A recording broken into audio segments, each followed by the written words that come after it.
네, 오늘의 말씀 봉독해 드리겠습니다. 오늘 말씀은 히브리서 12장 1절에서 2절 말씀입니다. 1절 제가 읽고 2절 합독하시겠습니다.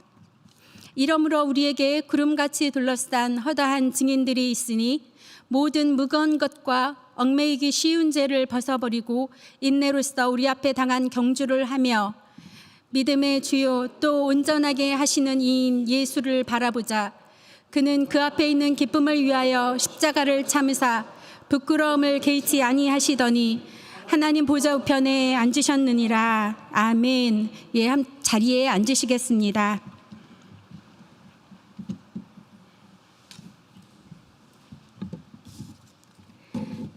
예. 오늘은 히브리서 12장 말씀, 믿음의 경주, 예수를 바라보자 라는 제목으로 하나님의 말씀을 나누려고 합니다.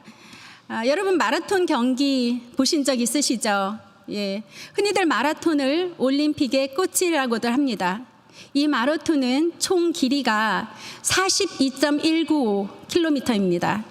2시간 넘게 아주 강한 정신력으로 자기와의 싸움을 하면서 단 1초도 쉬지 않고 계속해서 달리는 그런 경기입니다. 이런 초인적인 끈기를 요구하는 마라톤은 올림픽의 메인 경기이자 동시에 마지막 경기로 고정되어 있는데요.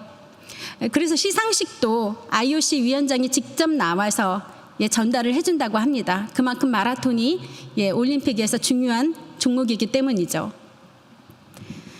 오늘 히브리서 기자는 이 믿음의 과정을 마라톤과 같은 경주로 비유해서 말씀하고 있습니다. 1절에 보면 이러므로 우리에게 구름같이 둘러싼 허다한 증인들이 있으니 모든 무거운 것과 얽매이기 쉬운 죄를 벗어버리고 인내로써 우리 앞에 당한 경주를 하며 라고 기록하고 있습니다. 지금 이 히브리서가 이것을 기록한 상황은요, 박해와 핍박에 가득한 시기예요. 예수님이 부활하셨다는 것을 알면서도 말하면 안 됩니다. 그리고 구약에서 예언했던 그 메시아가 바로 이 예수님이라고 전하면 죽습니다. 아주 극심한 핍박의 상황이었거든요. 그런데 이 1절 말씀을 보니까 구름같이 둘러싼 허다한 증인들이 있다고 해요. 여러분 한번 상상해 보시겠어요? 올림픽이 열린 큰 경기장에서 수많은 사람들이 환호하는 거예요. 선수들을 보면서. 수년 동안 참고 인내하며 준비했던 모든 기량을 이 선수들은 오늘 다 쏟아부어야 돼요. 숨이 차고 땀이 흘러서 눈에 들어가서 눈이 쓰라리고 아파도 그래도 뛰어야 하는 겁니다. 관중들은 아마 선수들의 땀방울 보면서 더욱 환호하겠죠. 조금만 더 힘을 내세요. 화이팅! 막 박수를 치면서 소리를 높이면서 그렇게 응원을 할 겁니다. 그런데요, 만약 그 선수 중에 내 가족이 있다면 어떨까요? 만약 내 아들이, 내 딸이 땀을 뻘뻘 흘리면서 안간힘을 쓰고 있는 모습을 본다면 아마 관중석에서 뛰쳐내려가서 함께 같이 달려주고 싶지 않겠어요? 근데 그럴 수는 없으니까 자리에 앉아있지도 못하고 그냥 벌떡 일어나서 소리를 지르겠죠. 아들아, 조금만 더 힘내. 우리가 너를 지켜보고 있어. 이런 관중들처럼 허다한 증인들이 이렇게 우리를 바라보고 있다는 거예요. 저와 여러분들을요. 이분들은요, 오늘 본문의 바로 앞장에 나오는 히브리서 11장, 거기에 나오는 믿음의 사람들입니다. 이 믿음의 경주를 완주하고 이제 한참 달려가고 있는 우리들을 위해 응원해주고 있는 겁니다. 그러니까 이 믿음의 경주는 혼자 뛰고 있는 것처럼 보여도 사실은 혼자가 아니라는 말입니다. 여러분 혹시 보이세요? 옆에 바울이 앉아있고요, 아브라함이 앉아있어요. 그리고 우리 예수님 여기 계세요. 이 사실을 인식하고 있는 것이 바로 믿음이 아닐까 합니다. 이처럼 믿음은 마라톤과 같습니다. 한번 바짝 힘을 내서 뛴다고 해서 결판이 나는 그런 게임이 아니에요. 일평생을 가야 하는 아주 긴 여정이 바로 이 믿음의 경주입니다. 사도행전 20장 24절에 사도 바울이 달렸던 믿음의 경주가 나와요. 예, 함께 읽겠습니다.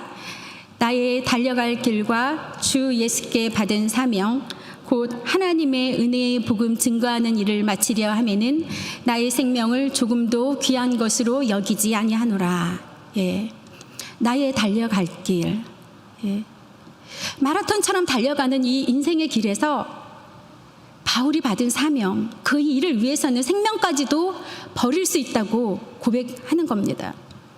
바울은 말만 화려한 선동자가 아니었어요. 바울은 예루살렘으로 가면 죽을 수도 있는데 그걸 아는데도 불구하고 거기를 갑니다. 예, 죽음의 길이라고 해서 도망가지 않아요.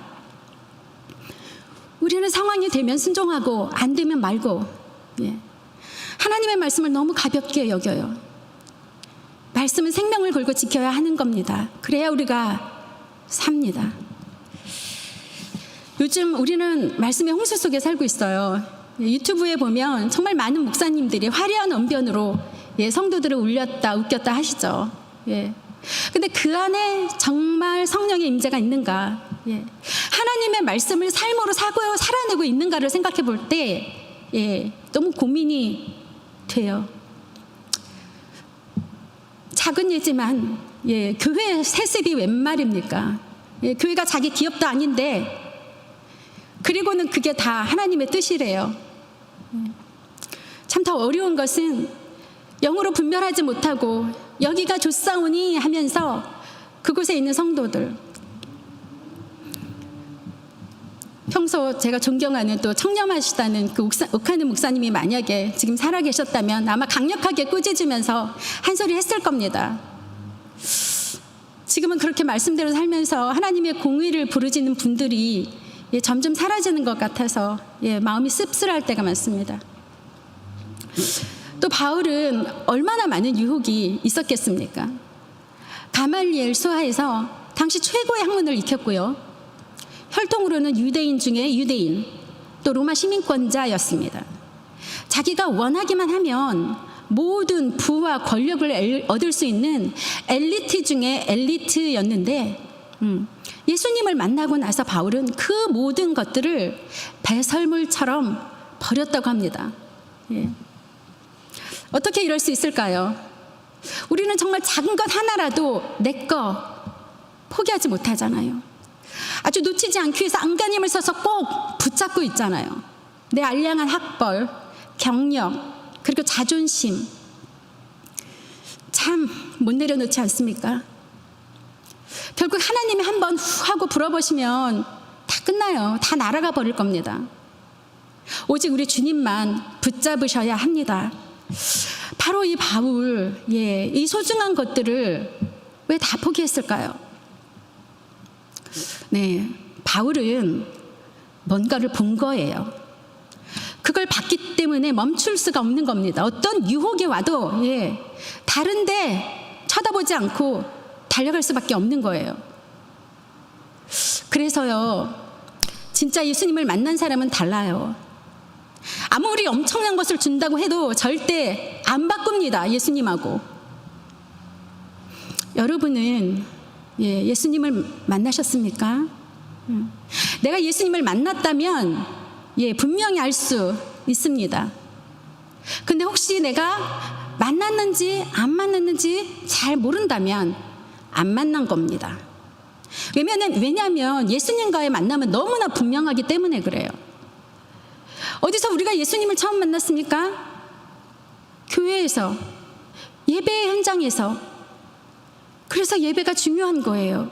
그래서 이렇게 모여야 합니다. 믿음은 들음에서 난다고 성경을 말씀합니다. 말씀이 선포될 때에 그 메시지가 공기를 타고 내 귀에 들려질 때 내 안에 성령의 스파크가 일어나는 거예요. 그러면서 믿음이 생겨나는 겁니다. 그리고 믿음이 자라나는 거예요. 우리는 이 지점까지 가야 돼요.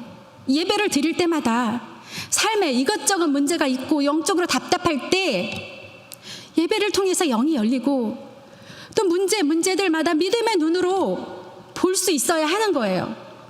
그래서 하나님과 나와의 사이에 다 묶였던 그런 막혔던 담이 무너지고, 그래야 우리의 삶이 온전히 회복될 수 있는 겁니다. 그래서요, 하나님은 절대로 교회를 포기하지 않으십니다. 어둠은 절대로 빛을 이길 수 없어요. 그래서 이 예배 안에 하나님의 영이, 하나님의 생명이 흐르도록 하나님의 영을 구하십시오. 저는 오늘도 이 예배 가운데 성령님께서 친히 여러분들 한 분 한 분의 귓가에 말씀해 주시기를 원하는 것이에요. 하나님은 세상을 창조하셨을 때에 그 코에 넣어주셨던 그 호흡, 하나님의 영, 그래서 하나님의 영이 없으면 우리는 그냥 흙덩이일 뿐이에요. 그냥 흙으로 사시겠어요? 아니면 영으로 사시겠어요? 선택하셔야 합니다. 바울은 그가 가진 많은 것들을, 이 믿음의 경주를 달려가기 위해서 다 버린 것처럼 저와 여러분들도 믿음의 경주에 방해되는 모든 장애물들을 제거하고 오직 예수님만 바라보며 달려가시기를 바랍니다. 보통 선교사들이요, 선교지로 파송받아 나가기 전에 많은 훈련을 받아요. 저도 선교지로 가기 직전에 GMTC라는 선교 훈련에서 6개월간 많은 선교사님들과 합숙하면서 훈련을 받았습니다. 거기에는 당시 한동대 교수님도 있었고요, 또 서울대 출신의 대기업 직원들도 있었고, 또 대형교회 부목사님들도 있었습니다. 세상적으로 보면 다 앞길이 창창한 사람들이었어요. 그분들의 부모님 중에는 아마도 자식이 선교사가 되는 것을 반대한 분도 있었을 겁니다. 근데 못 말리는 거예요. 그분들은 봤거든요, 예수님을. 그 예수님을 만나고 나니까 그 삶을 헌신하지 않고는 견딜 수가 없어서 그 모든 보장된 미래를 포기하고 선교사로, 전도자로서의 삶을 선택했던 것입니다. 제가 선교지에 있을 때 한국에서 단기팀들이 많이 옵니다. 오면 꼭 물어보는 게 있어요. 왜 선교사가 됐냐고. 그래서 내가 선교사가 되려고 된 것이 아니라 마치 용수철이 튕기듯이 복음을 전하지 않고는 견딜 수가 없어서 여기까지 튕겨져 나온 거라고, 그렇게 대답을 했어요. 뭐가 되려고 해서 된 것이 아니라는 거예요. 나를 구원해 주신 주님을 만나고 나니까 난 너무 고마워서 주님을 위해서 뭐라도 해드리고 싶었어요. 근데 어렸던 제가 드릴 것이 없더라고요. 그래서 제가 주님께 저를 드리겠습니다. 그래서 여기까지 오게 됐다고 그렇게 대답을 했던 기억이 납니다. 바울도 그런 거예요. 뭐 하나 부러울 것 없던 바울이 예수님을 만난 겁니다. 사실 예수님을 만나기 전에 바울은 예수님 믿는 사람들을 쫓아다니면서 핍박했었거든요. 근데 그때도 바울은 예수님에 대한 소문을 들어서 예수가 누구인지는 알고 있었어요. 그렇지만 직접 만나지는 못했습니다.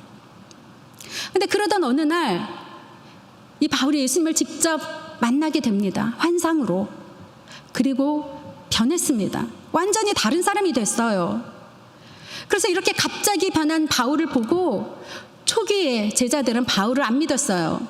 마치 언더커버, 여러분 언더커버 아시죠?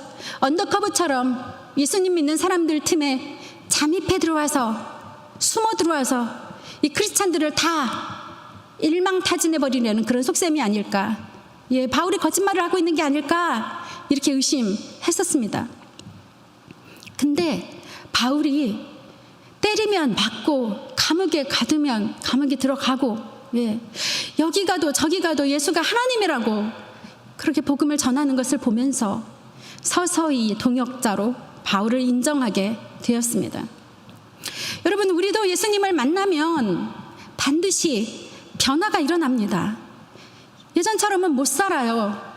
처음엔 아무도 모를 수 있어요. 하지만 하루 이틀, 1년 2년 지나면서 계속 말씀을 따라 살다 보면 주변 사람들이 감동하는 거예요.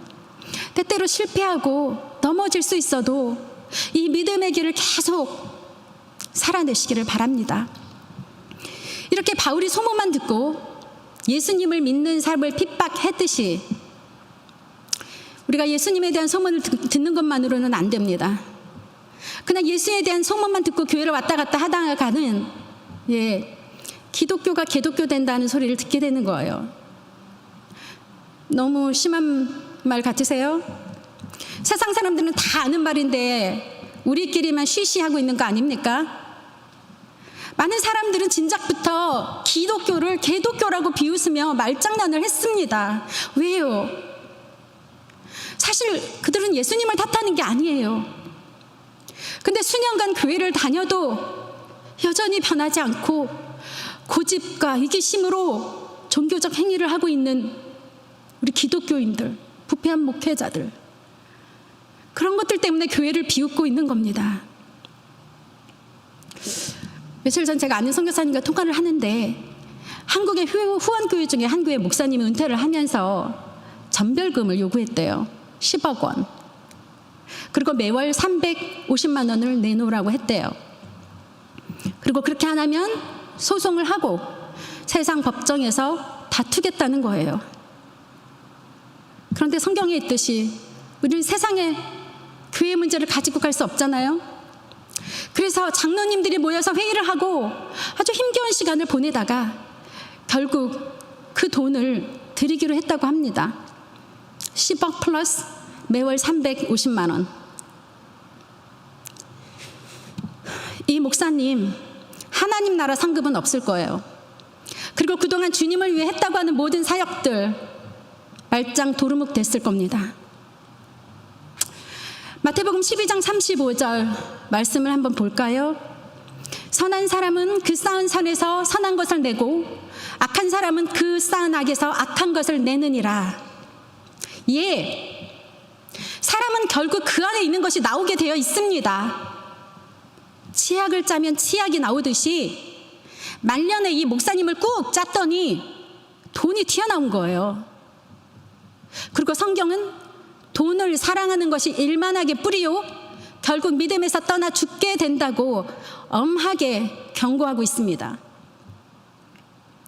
여러분을 꼭 짜면 뭐가 나올까요? 그 안에서 예수가 튀어나오시기를 바랍니다. 그 안에서 오직 복음만이 튀어나오기를 바랍니다. 우리 안에 가득한 하나님의 영, 성령께서 우리가 말할 때마다, 우리가 예배할 때마다, 우리가 무슨 말을 하든지 성령께서 움직이셔야 되는 거예요. 우리는 이거를 성령의 인도하심, 성령의 임재라고 불러요. 성령께서 우리 안에 가득할 때 회개가 나오고 눈물이 흐르는 거예요. 주님의 은혜가 너무 감격이 되는 거예요. 회개는 영의 문을 여는 열쇠입니다. 회개를 통과하지 않고는 하나님의 깊은 은혜에 도달할 수 없어요. 하나님은 거룩하시기 때문에 반드시 회개를 통과해야만 합니다.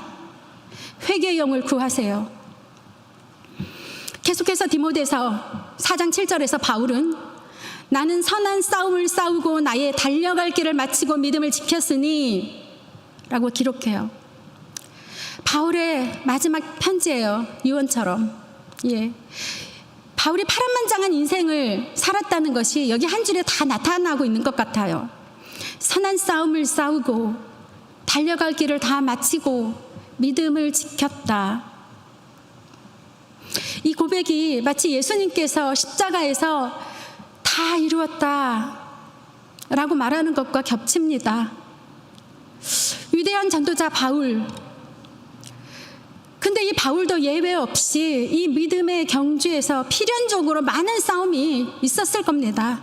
수없이 밀려오는 유혹, 그리고 핍박, 아마 중간에 그만두고 싶을 때도 많았을 거예요. 예. 하지만 바울은 끝까지 선한 싸움을 했습니다. 여러분은 지금 이 믿음의 경주를 하면서 무엇과 싸우고 계신가요? 믿음을 지키기 위해서는 마치 물고기가 강을 거슬러 올라가는 것처럼 몸부림치면서 가야 하는데, 여러분께서는 지금 주님의 뜻대로 살기 위해서 몸부림을 치고 계신가요? 만약에 그렇지 않다면 죄송하지만 이미 믿음의 경주에서 벗어난 것일 수도 있습니다. 왜냐하면 세상과 타협하며 사는 길은 너무나 쉬운 일이거든요. 죄를 짓고서도 전혀 무감각해요. 남의 상처를 주고도 아무렇지도 않아 해요. 그러니 세상과 싸울 필요가 없고 온갖 유혹에 넘어가서 쉽게 살게 되는 거죠. 어느 주일학교 어린아이와의 대화예요. 선생님이 아이에게 물었대요. 이렇게, 천국을 가려면 어떻게 해야 돼요? 아이에게 물었어요. 예수님을 잘 믿어야 돼요. 네, 맞아요. 그럼 어떻게 하면 지옥을 가나요? 하고 물었어요. 선생님은 예수님 안 믿으면 지옥 가요? 라고 아기가 대답할 줄 알았는데 뜻밖의 대답을 합니다. 그냥 가만히 있으면 돼요. 지옥을 가려면 그냥 가만히 있으면 된대요. 믿음의 싸움을 하지 않고 그냥 가만히 있으면 저절로 믿음에서 멀어져 간다는 거예요. 마치 파선한 배처럼. 혹시 내가 돈의 유혹에 쉽게 넘어가는 사람이라면 돈 문제와 싸워야 합니다. 돈을 관리하기 위해서 또 정직하지 않은 돈에 손을 대면 안 되는 거예요. 또 내가 만약 늘 생각이 부정적이고 남을 비판하는 것을 즐기는 사람이라면 사람을 긍정적인 눈으로 바라보기 위해서 애써야 합니다. 이게 쉽지 않아요. 그래도 해야 합니다. 또 예배를 드릴 때 얼마나 많은 잡념이 우리 머릿속을 들락달락 하는지 몰라요. 지금도 그렇죠. 이럴 때 가만히 두면 우리 몸은 여기에 있어도 우리 세상은 온 세상을 훨훨 날아다닐 겁니다. 어제 부부싸움한 일, 짜증나는 일, 화나는 일, 뭐 이런저런 걱정들, 또 오늘 예배 끝나고 뭐 먹지? 이런 생각도 할 수 있겠죠. 고린도후서 10장 5절에 보면 모든 이론을 파하며 하나님 아는 것을 대적하여 높아진 것을 다 파하고 모든 생각을 사로잡아 그리스도에게 복종케 하니 라는 말씀이 있습니다. 모든 생각을 끌고 와서 주님께 복종시키라고 합니다. 우리의 생각이 자기 마음대로 돌아다니도록 놔두지 말아야 돼요. 주님께 끌고 와야 합니다. 그냥 기다린다고 해서 우리 생각은 절대로 주님께 돌아오지 않아요. 의도를 가지고 다시 주님 앞에, 다시 예배 앞으로 끌고 와야만 하는 겁니다. 가만히 있으면 안 되는 거예요. 그래서 믿음의 경주는 싸움인 것입니다. 자, 그렇다면 이 전쟁 같은 삶의 현장에서 우리는 어떻게 믿음의 경주를 해나가야 할까요? 오늘의 말씀에서 그 해답을 찾으려고 합니다. 짧게 3가지가 있어요. 첫째는 벗어버리고 달려야 합니다. 1절에서 무거운 것과 얽매이기 쉬운 죄를 벗어버리라고 말씀했죠. 마라톤을 할 때 아무도 구두 신고 정장 입고 달리는 사람은 없어요. 그저 셔츠와 짧은 반바지 하나 입고 운동화 신고 그렇게 달립니다. 우리 믿음의 경주도 마찬가지예요. 경주에 방해가 되는 것들은 과감히 바꿔야 합니다. 버려야 돼요. 정리할 수 있어야 합니다. 바로 무거운 짐을 말이에요. 무엇을 먹을까, 무엇을 마실까, 무엇을 입을까. 우리가 맨날 하는 걱정들이잖아요. 그래서 사람들은 걱정이 많을 때 마음이 무겁다라고 말하잖아요. 이 상태로는 뛸 수가 없어요. 이런 염려들, 무거운 짐들을 벗어버리고 믿음의 경주를 해야 합니다. 또 얽매이기 쉬운 죄도 벗어버려야 돼요. 죄는 죄인데 죄인지를 몰라요. 법적으로 구속되는 건 아니에요. 마음속에 솟아나는 미움이나 시기, 음란, 거짓과 탐욕. 근데 주님은 이것을 죄라고 말씀하시는 거예요. 여러분, 죄를 영어로 sin, S-I-N, sin이라고 하죠. 근데 가운데 뭐가 있습니까? I, 나. 내가 중심에 있는 것, 나 중심적인 삶, 그 자체가 죄래요. 내 마음대로 내 욕구를 만족시키면서 사는 삶이에요. 말로는 예수님이 주인이라고 하면서 사실은 내가 내 삶의 주인이에요. 교회에서는 내가 주인이 되어야 하고 어딜 가서도 내가 주인공이 돼야 돼요. 대화를 해보면 금방 알 수 있어요. 무슨 얘기가 나와도 자기 얘기로 끌고 가는 사람들이 있어요. 또 누군가 얘기를 하고 있는데 자꾸만 끼어들어서 가지치기를 해요. 다른 사람 얘기를 끝까지 들어주지를 못해요. 왜? 내가 주인공이 되어야 하니까. 자기 중심적인 것, 이제는 벗어버려야 합니다. 두 번째는요, 인내하며 달려야 합니다. 인내로서 우리 앞에 당한 경주를 경주하자. 예. 달리는 선수가 오르막길 힘들다고 해서, 덥다고 해서, 춥다고 해서 천천히 걷거나 달리기를 포기할 수는 없어요. 참아야 돼요. 아무리 힘들어도 인내함으로 목표를 향해서 달려가야 한다는 겁니다. 이 멕시코에서 진짜 있었던 일인데요. 마라톤을 하는 선수가 중간에 지하철을 타고 목표 지점쯤에 내려서 1등으로 골인을 했대요. 예. 물론 나중에 적발이 되긴 했습니다. 근데 이런 믿음의 경주에는요, 이런 지름길 없습니다. 이런 꼼수, 예, 불가능해요. 그러니 고난이 오고 포기하고 싶은 마음이 들어도 끝까지 인내하며 믿음의 경주를 달려가시기 바랍니다. 마지막으로 예수님을 바라보며 달려야 합니다. 2절 말씀 우리 함께 보겠습니다. 믿음의 주요 온전하게 하시는 이인 예수를 바라보자. 예. 특별히 이것을 우리말 성경에서는요, 믿음의 창시자요 완성자이신 예수를 바라보자.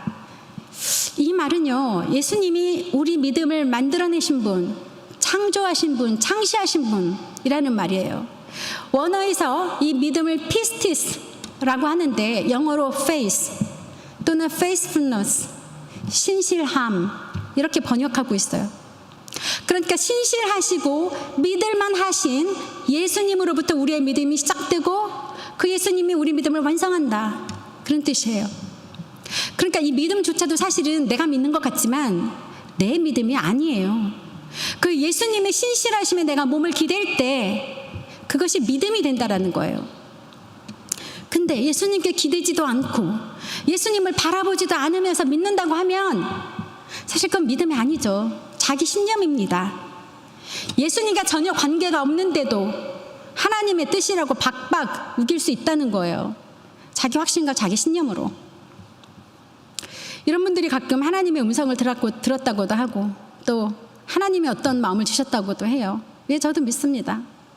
근데 딱 봐도 자기 생각인데, 예, 자기 하고 싶은 말이 마치 예수님의 말씀인 것처럼 말하기도 해요. 예수님의 권위에 숟가락을 얹는 겁니다. 그렇게 말하면 좀 영적으로 보일 수 있을까요? 고린도전서 4장 20절에 보면 하나님의 능력은 말에 있지 않고 그 능력에 있다고 말씀하고 있습니다. 영적 권위는 그런 몇 마디 말로 되는 게 아니거든요. 그것은 삶으로 세워지는 것입니다. 바울이 그리고 예수님의 제자들이 가진 권위는 그들이 말을 잘해서가 아니었어요. 철저히 예수님과 동행하는 삶, 수많은 유혹이 와도 믿음의 경주를 이탈하지 않고 끝까지 달려갔던 그들의 삶이 그 영적 권위를 보여주었던 것입니다. 이렇게 예수님만 바라보며 달려가는 것, 이것이 믿음이라는 것입니다.